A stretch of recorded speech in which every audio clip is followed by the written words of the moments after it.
ಮಗ ನಮ್ಮಮ್ಮ ನನಗೋಸ್ಕರ ವೇಟ್ ಮಾಡ್ತಿರ್ತಾರೆ, ಹೋಗಿ ಊಟ ಮಾಡ್ಕೊಂಡ್ ಬರ್ತೀನಿ. ಲೇ ಮಗ ಒಂದ್ ನಿಮಿಷ ನಿಂತ್ಕೊಳ್ಳೋ. ಹಾ ಹೇಳ್ ಮಗ. ಏನ್ ನಡ್ಕೊಂಡ್ ಹೋಗ್ತೀಯ? ಹ್ಞೂ ಮಗ, ನಡ್ಕೊಂಡೇ ಹೋಗ್ತೀನಿ. ನಡ್ಕಂದೇನ್ ಹೋಗ್ತೀಯೋ? ನನ್ ಬೈಕ್ ಕೊಡ್ತೀನಿ ತಗೊಂಡ್ ಹೋಗೋ. ಏ ಬೇಡ ಮಗ, ನಡ್ಕೊಂಡೇ ಹೋಗ್ತೀನಿ. ಏಯ್ ತಗೊಳ್ಳೋ.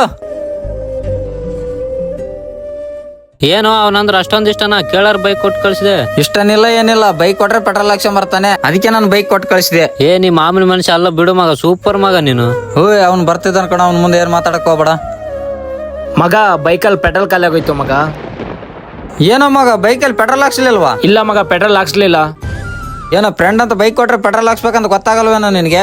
ಮಗ ಫ್ರೆಂಡ್ಶಿಪ್ ಅಲ್ಲಿ ಪೆಟ್ರೋಲ್ ಹಾಕ್ಸ್ ಅಂತ ಹೇಳಿ ಮಗ, ಹಾಕ್ಸ್ತೀನಿ. ಆದ್ರೆ ಹಿಂದೆ ಒಂದ್ ಮಾತು ಮುಂದೆ ಒಂದ್ ಮಾತು ಆಡಕ್ ಹೋಗ್ಬೇಡ ಮಗ. ಲೇ ಮಗ ನೀ ನನ್ ಫ್ರೆಂಡ್ ಕಣ.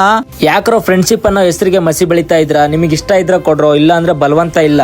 ಯಾವತ್ತು ಫ್ರೆಂಡ್ಸ್ ನ ಇನ್ನೊಬ್ರ ಮುಂದೆ ಕೀಳಾಗೆ ನೋಡಕ್ ಹೋಗ್ಬೇಡಿ. ಅವ್ರವ್ರ ಮನೆ ಪರಿಸ್ಥಿತಿ ಅವ್ರಿಗೆ ಗೊತ್ತಿರುತ್ತೆ. ಈ ವಿಡಿಯೋ ಇಷ್ಟ ಆದ್ರೆ ಲೈಕ್ ಮಾಡಿ, ಶೇರ್ ಮಾಡಿ.